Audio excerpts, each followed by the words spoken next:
So, good day mga kaibigan. Kanina nga pala may nabasa ako dun sa comment section.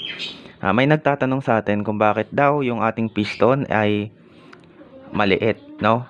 Bakit daw yung Barako 66 mm pero 175 cc, tapos ito 64.5 mm 200 cc.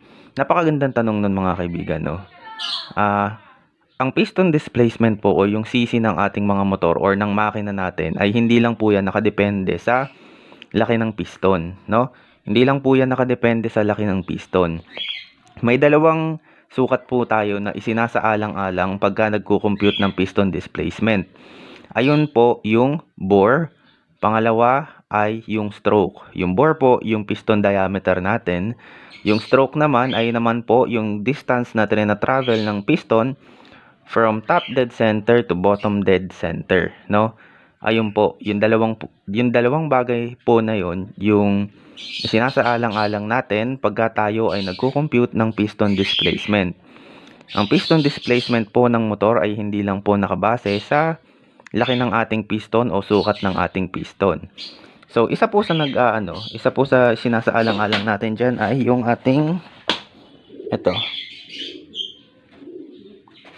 Yan, yung ating connecting rod, no?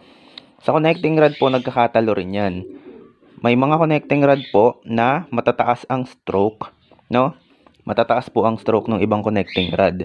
Kaya kahit maliit yung piston, mataas yung piston displacement niya dahil yung stroke nung mismong motor ay mataas, no?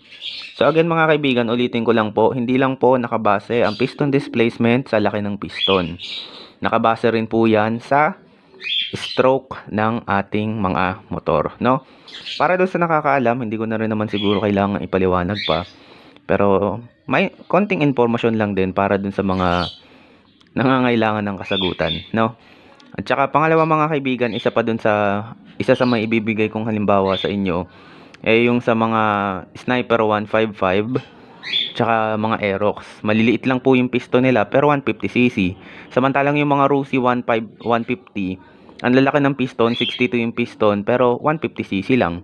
'Di ba? Kung ikukumpara mo yung piston ng stock na Sniper at saka yung piston ng stock na Rusi 150, mas malaki yung piston ng Rusi 150.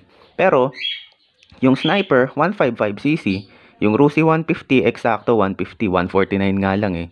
So hindi po talaga nakabase yung yung piston displacement natin sa laki ng piston. Dalawa po 'yan ang kinakailangan nating sukatin, bore and stroke, at ito po yung ayan po yung formula sa pag-compute ng ating piston displacement, no? Ayan po. So yun lang mga kaibigan, no? Sinagot lang natin yung isa sa katanungan nung ayun, yung isa sa katanungan sa comment section natin. Napakaganda kasi ng tanong niya, no? And saktong-sakto para dito sa ginagawa kong video ngayon. Kaya sinagot ko na rin, no? No hate naman yun, no hate, no? Hindi naman siya basher, no?